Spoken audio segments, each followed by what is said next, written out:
चिता जलने के बाद 1 घंटे तक आत्मा वही क्यों रहती है? सच जानकर रोंगटे खड़े हो जाएंगे। क्या आपने कभी सोचा है, जब किसी इंसान की मृत्यु हो जाती है और उसका शरीर चिता पर जल रहा होता है, तो उसकी आत्मा कहाँ होती है? गरुड़ पुराण के अनुसार मृत्यु के बाद आत्मा तुरंत इस दुनिया को नहीं छोड़ती, बल्कि वो वही खड़ी रहती है, अपने ही शरीर को जलते हुए देखती है।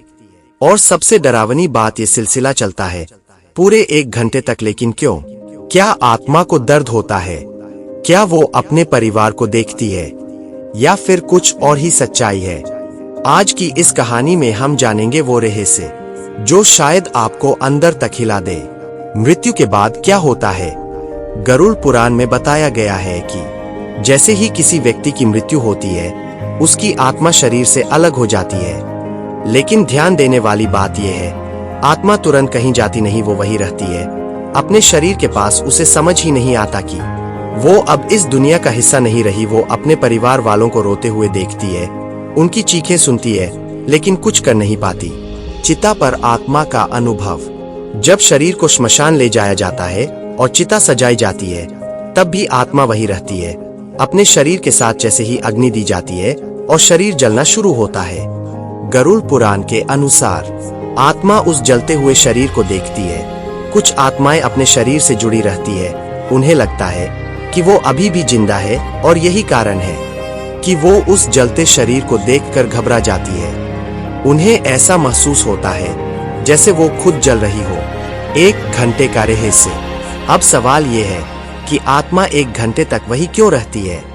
गरुड़ पुराण में बताया गया है कि मृत्यु के बाद आत्मा का शरीर से मोह तुरंत खत्म नहीं होता। उसका लगाव, उसका अहंकार, उसकी इच्छाएं उसे वही रोक कर रखती है। वो देखती है कि उसका शरीर अब राख बन रहा है, और धीरे धीरे उसे एहसास होता है कि अब उसका इस शरीर से कोई संबंध नहीं रहा। यही वो समय होता है जब आत्मा सच्चाई को स्वीकार करती है, और तब वो आगे की यात्रा के लिए तैयार होती है। आत्मा का दर्द और पछतावा। सबसे ज्यादा दर्द तब होता है जब आत्मा अपने जीवन को याद करती है। वो सोचती है, काश मैंने अपने माता पिता के लिए और किया होता, काश मैंने अपने बच्चों के साथ समय बिताया होता, काश मैंने किसी का दिल न दुखाया होता। लेकिन अब कुछ भी बदल नहीं सकता। वो सब कुछ देख सकती है, महसूस कर सकती है, लेकिन कुछ कर नहीं सकती। और यही पछतावा उसकी सबसे बड़ी सजा बन जाता है। जीवन के लिए सीख। इस पूरी कहानी से हमें क्या सीख मिलती है? ये जीवन बहुत छोटा है। हम जो आज कर सकते हैं उसे कल पर मत टालो।